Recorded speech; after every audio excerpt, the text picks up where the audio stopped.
Bienvenue, Madame, Messieurs, dans notre débat du jour avec des jeunes du PNSA. Nous voulons parler des pratiques traditionnelles néfastes. Donc, nous sommes dans le domaine de la sexualité qui n'est pas que le sexe, mais le tout mis ensemble, n'est-ce pas?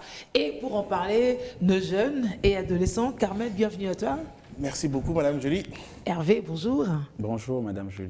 Jenny. Bonjour, Madame Julie. Bonjour.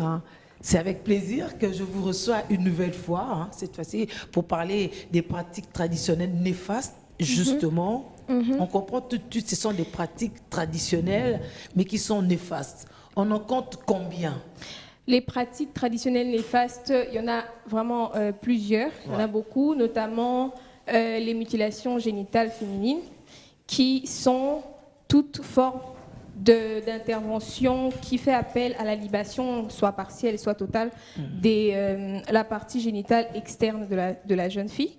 Et là, je vois les clitoris, ou les petites lèvres, les grandes lèvres et tout ça. Donc, il y en a plusieurs, les autres vont certainement citer. Tout à l'heure, j'étais en train de checker les photos. J'ai vu la photo d'une... C'est une bébé une bébé qu'on a attrapée. Et on était en train de couper son clitoris avec la lame rasoir. Déjà, on ne sait même pas si c'était propre. Et ça m'a fait mal, en fait. Ça m'a fait mal de voir qu'il y a des filles qui subissent ça ici sur Terre, en Afrique généralement. Tout ça pour le plaisir de l'homme. Tout ça pour... Oui, parce qu'on la prépare à ce que voilà, soit on la bien prépare pour être bien, pour être fidèle à un seul homme et tout, pour ne pas faire honte à la famille. Et aussi... ailleurs, parce que la maman elle-même, elle a été victime de ça, elle avait perpétré la pratique. Cette chaîne-là.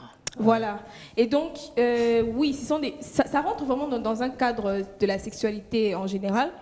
Et nous sommes là pour dénoncer ça, pour interpeller la communauté, pour que finalement on mette fin à ces genres de pratiques. Voilà, autant de pratiques, mais essentiellement traditionnelles.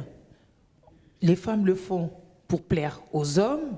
Mais les hommes aussi ont leur pratique à eux pour plaire aux femmes, même si c'est beaucoup plus les femmes qui font. Mais alors, vous les hommes, vous les aimez comment chez les femmes? Alors, lorsqu'on regarde les motivations en fait, de ces pratiques traditionnelles néfastes, on voit qu'il y a beaucoup de ces pratiques sont faites en fait pour plaire au sexe opposé. Dans le cadre de l'excision, c'est les femmes qui le font pour faire en sorte que la fille ou la femme soit fidèle à un seul homme et qu'elle n'aille pas avec plusieurs hommes, parce qu'elle n'aura plus beaucoup de plaisir. Une fois qu'on a coupé la clitoris et les lèvres, elle n'aura plus la même intensité de plaisir ou la même force de plaisir. Du coup, elle va plutôt se contenter d'un seul homme plutôt que d'aller ça et là vers plusieurs hommes. Mais les hommes aussi, de leur côté, ont certaines pratiques traditionnelles qui consiste parfois à prendre des substances psychoactives ou des aphrodisiaques pour être plus performants, semble-t-il, parce qu'aujourd'hui, la sexualité, le sexe, les rapports sexuels, c'est devenu une question de performance. Du coup, les hommes prennent certaines boissons. Il y a des boissons qu'on appelle, je ne sais pas moi, mouton rouge, mouton jaune, que les hommes prennent. Selon les besoins, on peut prendre jaune ou rouge. Ah bon? Ça dépend de l'intensité, je ne sais pas comment ça se passe. Mais donc, il y a un certain nombre de produits comme ça qu'on connaît, nous tous, on connaît souvent les noms. D'ailleurs, Hervé peut vous en citer plusieurs. Il a une spécialité dans ces produits-là. Et donc, ce sont ces substances-là, en fait, en les prenant, ce sont des pratiques néfastes parce que ça a des impacts négatifs sur son corps et également sur son psychique.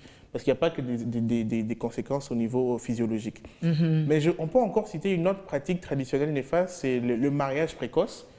C'est une des pratiques qui rentre quand même dans un cadre plus général des violences sexuelles, qui sont considérées comme des pratiques traditionnelles néfastes, en particulier les mariages précoces, qui a des conséquences très, très dévastatrices sur la jeune fille, particulièrement également sur la société. Et c'est très répandu en RDC. Récemment, dans le cadre d'une mission, j'étais à Kamonia, dans le Kasaï. C'est genre à 70 km de Chikapa. D'ailleurs, c'est une des régions qui a été victime de la fameuse rébellion Kamoina-Sapo.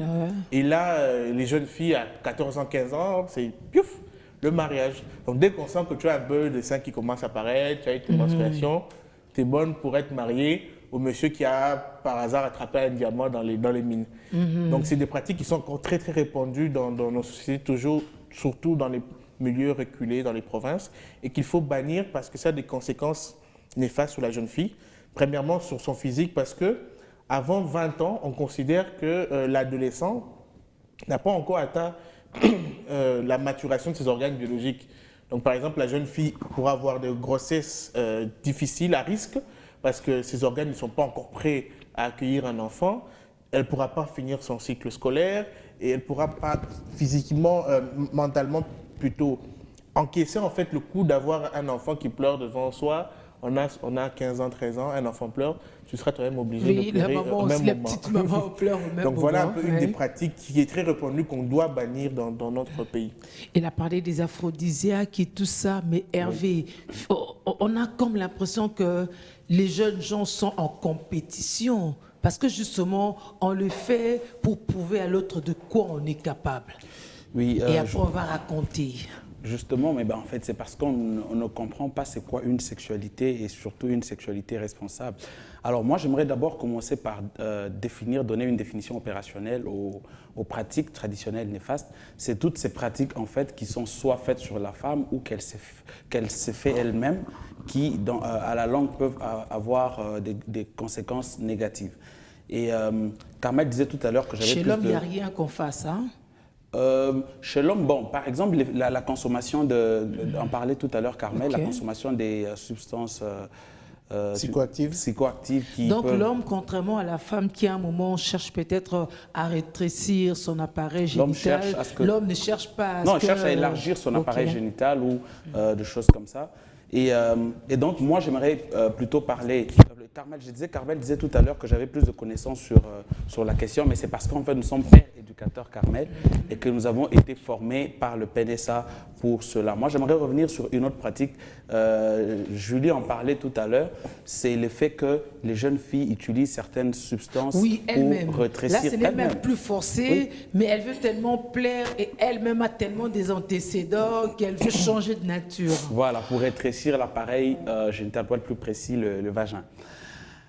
Elles utilisent plusieurs choses, hein, Jenny. Elles utilisent par exemple les beurres de karité, elles utilisent les citrons, elles utilisent les piments, elles utilisent même des bonbons, en fait plusieurs choses, même des feuilles de certains arbres, dans le but simplement de donner l'impression d'être vierge au premier contact avec son mari.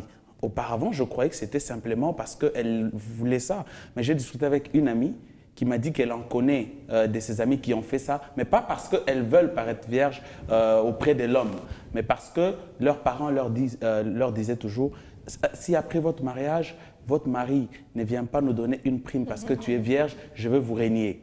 Alors, c'est dans mais les parents auraient pu préparer l'enfant plutôt à s'abstenir, à avoir une sexualité plutôt responsable. Voilà. Alors, elles font toutes ces pratiques dans le but justement de rétrécir les vagins, ignorant délibérément en tout cas, ou parce que n'ayant pas l'information, toutes les conséquences qui peuvent subvenir ensuite. Vous pouvez attraper les cancers de l'utérus, et on sait tous le cancer, on sait tous que le cancer c'est de plus en plus fréquent, voilà, c'est vrai. Voilà, c'est une maladie très dangereuse qui peut vous amener même à la mort. Ouais. Et vous pouvez attraper des infections, vous pouvez attraper beaucoup de maladies en faisant toutes ces pratiques et ainsi vous exposer à des plus grands dangers. Ce qu'il faut faire pour ne pas arriver à ça, jeune fille, ayez une sexualité responsable. Et ça implique ne pas avoir une responsabilité, plutôt une sexualité précoce. Mais si l'on va avoir une sexualité précoce, il y a des mesures à prendre. Et pour nous, en tout cas, la première mesure, et ce qui est idéal, c'est justement l'abstinence. Parce que quand vous êtes abstenu, vous n'aurez pas besoin de rétrécir un vagin plus tard. Mais si jamais, parce que nous ne sommes pas là avec un message de condamnation, nous sommes là avec un message de salut, hein, le salut, l'agneau de Dieu.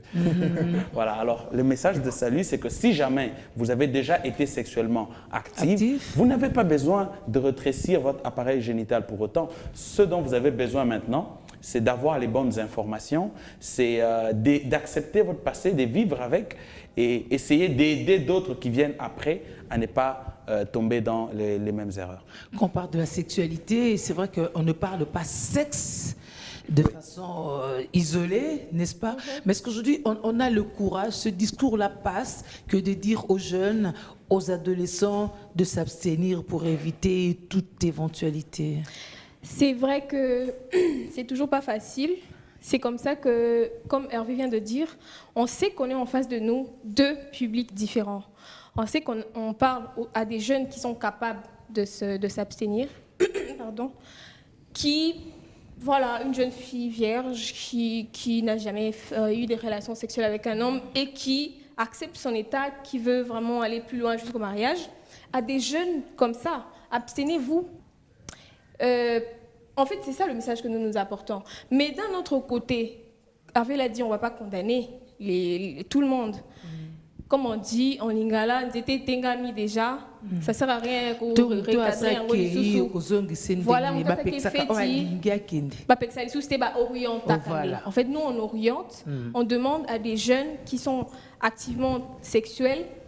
Voilà, tu te retrouves avec un vagin abîmé, entre guillemets, avec un pénis déformé à cause du fait que tu pratiques très souvent les relations sexuelles. Accepte de vivre avec, au lieu d'utiliser des pratiques qui risquent, même au-delà de la honte, t'emmener à la mort, t'emmener à des cancers. Moi, je préfère même ok, ton mari te dit, voilà, t'as un gros vagin et tout, accepte. C'est préférable d'accepter d'être c'est quel mari qui dira à sa femme Voilà. C'est quel mari qui dira à sa femme Il dira ou il fuira. Tu constates qu'il a tendance à aller... C'est qu'il faut être vrai, courant, en fait. Voilà, c'est qu'il faut pour les jeunes filles être vrai. Dès le début d'une relation, ne pas dire qu'on est vierge. En fait, c'est que quand on a menti que l'on est vierge, voilà, que l'on veut finalement, avant le premier rapport avec ce mari, faire rétrécir le vagin. Mais quand on sait que toi, tu étais déjà allé... Mais quand tu dis que j'ai déjà... En fait, ce que je ne veux pas, c'est que les filles qui ont déjà connu des hommes pensent qu'elles ne sont plus bonnes à rien. Non, c'est pas en fait ça. Ce qu'elles doivent comprendre, c'est que ce sont des erreurs. Voilà. On a commis des erreurs, c'est arrivé, mais il faut faire avec. Il faut accepter ça et être vrai. Être vrai, c'est s'assumer en disant à l'homme, par exemple, que moi, j'ai déjà connu d'hommes et tout, et je ne pense pas qu'un homme qui vous aime vous quittera simplement parce que vous avez connu... On dit généralement qu'une femme, c'est comme une piscine. Quand tu veux nager dans une piscine, tu ne poses pas la question qui a nagé avant toi. Vous voyez, moi je crois que l'homme qui vous aime... D'autant plus qu'en partant, quelqu'un doit toujours se poser la question. L'homme qui vous aime doit accepter votre passé, l'homme qui vous aime doit partager votre présent, d'autant plus que cet homme, voilà, c'est pas comme si lui aussi n'avait pas connu des femmes avant. Donc vous ne pouvez pas connaître les filles, dévierger des enfants d'autrui, et puis ne pas vouloir vous marier à une fille qui... Non, ah oui, ça quand même, faut le Il y a un problème de logique. Il y a un problème de logique. Moi, je pense dans tout ça, en fait, l'origine du problème, c'est qu'on a placé le sexe, on a donné beaucoup trop d'importance au sexe, je trouve. Parce que si, en se mariant, on se dit que le sexe n'est pas l'élément central de notre union, on n'en ferait pas un problème où on ne divorcerait pas pour ces questions-là. Où on ne serait pas prêt à tout faire, à chercher le monsieur du coin qui fait des beaux cocos, juste parce qu'on doit rétrécir ou agrandir quelque chose. C'est parce qu'on a donné une telle importance que tout est centré sur ça. Le mariage, ce n'est réduit qu'au sexe maintenant, quasiment pour les jeunes. Alors qu'il y a beaucoup d'autres choses, il y a d'autres raisons pour lesquelles on se marie. C'est pour se donner et non pas pour recevoir. Donc moi, pour ces problèmes-là, il faut vraiment une rééducation de la communauté, de la société, pour leur montrer que la sexualité, c'est pas le centre... Le sexe, pardon, pas la sexualité. Ça, c'est plus global, mais le sexe n'est pas le centre du monde.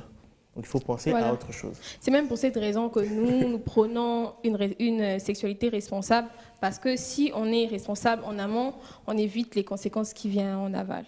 C'est quoi ça, la sexualité responsable, pour être responsable en amont? Alors déjà, pour être responsable sexuellement, il faut avoir toutes les bonnes informations qui tournent autour de la sexualité. Ici, vraiment, je l'ai dit pour les parents, parce que nous sommes dans une culture bantou. Quand on parle trop de sexualité comme ça, il y a toujours un papa quelque part qui va dire « mais sexe ». Non, mais en fait, sexualité, c'est plus global. Quand on parle de sexualité, ici, il y a les menstruations, il y a tous ces changements qui interviennent pendant la période d'adolescence. Et qui poussent même l'adolescent à vouloir comprendre, Justement, à vouloir donc on n'est pas ici en train de parler de de sexe. En fait, une sexualité responsable, c'est part d'abord d'abord des bonnes informations que l'on reçoit sur toutes ces choses et puis ensuite faire un choix. Parce que moi, j'aime toujours dire que les choix gouvernent nos vies. J'ai fait un choix soit de ne pas être sexuellement actif, soit d'être sexuellement actif. Si j'ai fait le choix de ne pas être sexuellement actif, eh ben, je m'évite beaucoup de problèmes. Mais si je fais le choix d'être sexuellement actif, il y a des orientations, justement. On vous dit comment vous devez vous y prendre pour ne pas avoir des graves conséquences plus tard. Donc voilà un peu. Et ce qu'il faut savoir, c'est que on ne peut pas exposer sa vie parce qu'on veut paraître. On veut paraître vierge, on veut paraître tel, et on expose sa vie en fait. Parce que justement, les jeunes filles... Quand il parle de paraître vierge, qu'est-ce qui advient?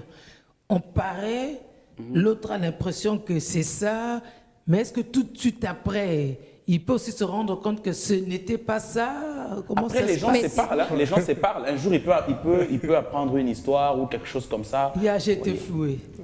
Ben oui, mais moi, excusez-moi, hein, les hommes, pardon.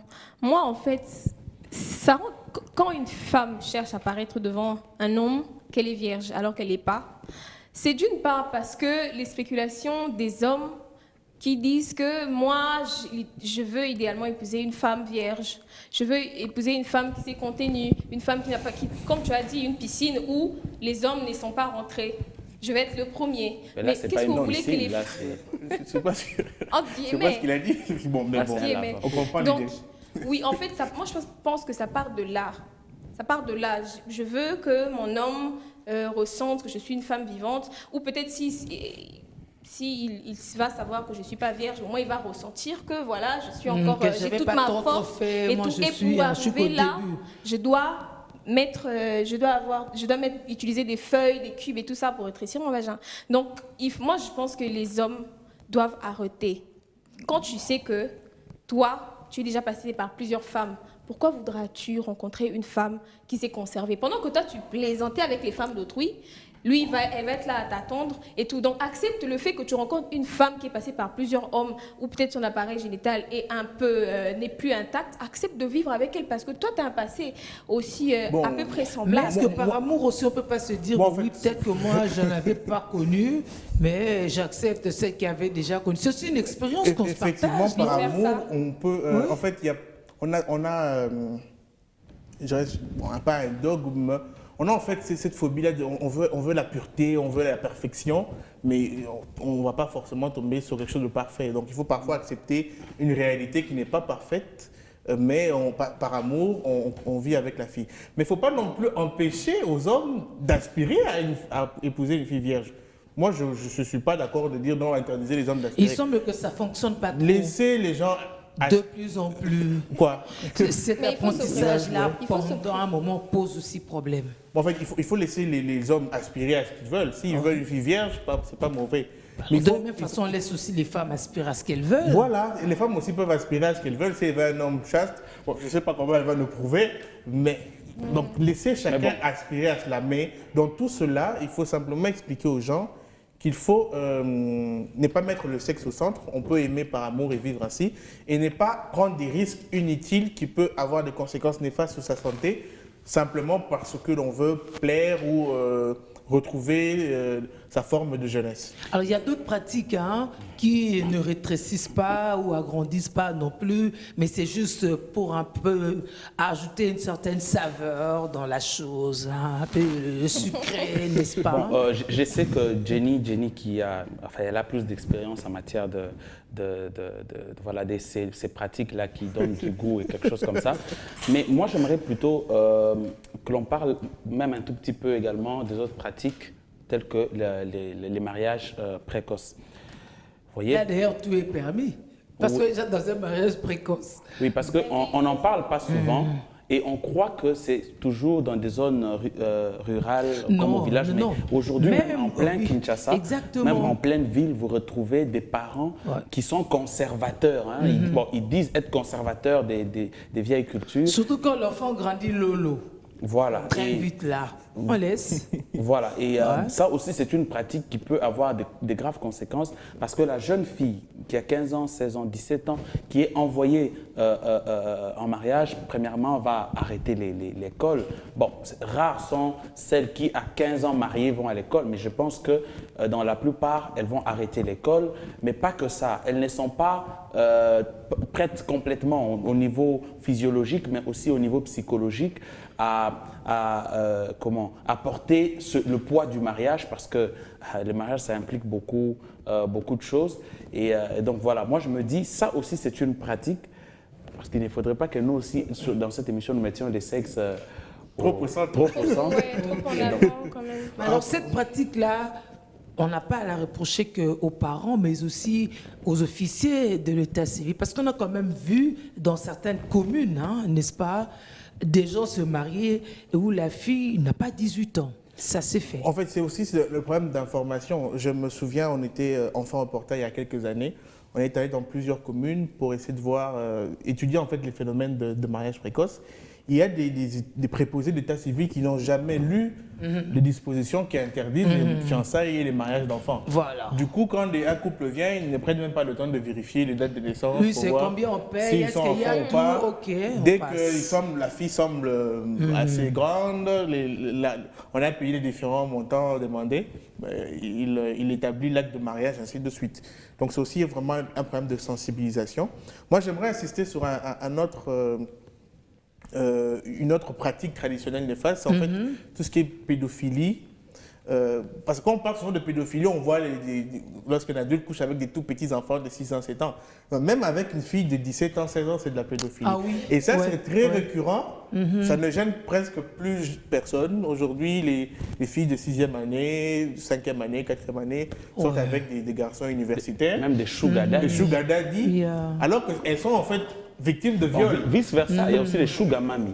Voilà, ouais. avec des jeunes. En fait, il faut que les téléspectateurs comprennent que, selon la loi congolaise, en fait, tout rapport sexuel avec un mineur ou une mineure est considéré comme un viol. Lorsqu'il y a pénétration, c'est un viol.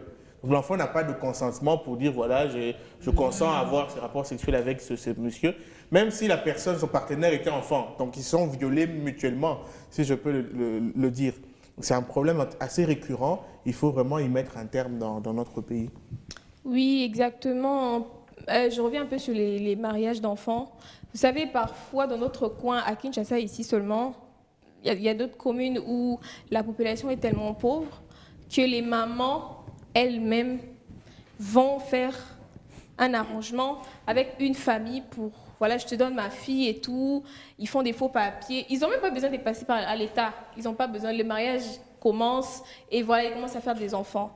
Donc, il y a des facteurs qui poussent les personnes, les mamans, les papas, à donner leur fille ou leur enfant en mariage, notamment la pauvreté ou le chômage, le manque d'emploi, manque de ressources. C'est quand même le lieu de leur dire que quelle que soit la pauvreté, ils sont en train de bafouer la loi. Oui, le justement. droit, mais aussi ils sont en train de rendre le pire service à leurs enfants. Justement, c'est comme ça qu'on est là sur ce plateau pour interpeller, d'abord dénoncer ces genres de pratiques et interpeller les parents que donner sa fille qui a moins de 18 ans, qui est immature, qui n'est pas prête en mariage pour de l'argent, c'est vraiment limiter son avenir, c'est arrêter ses études, c'est faire en sorte que cette fille devienne dépendante de l'homme à qui elle est donnée en mariage. Et quand on devient dépendante, on n'a plus un mot à dire. On devient, voilà.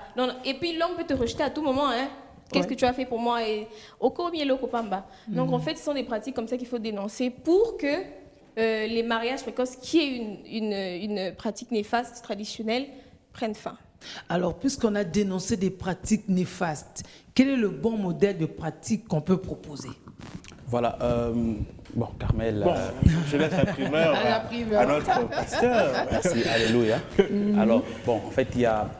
D'abord, les pratiques recommandées sont celles qui ne sont pas contre la loi.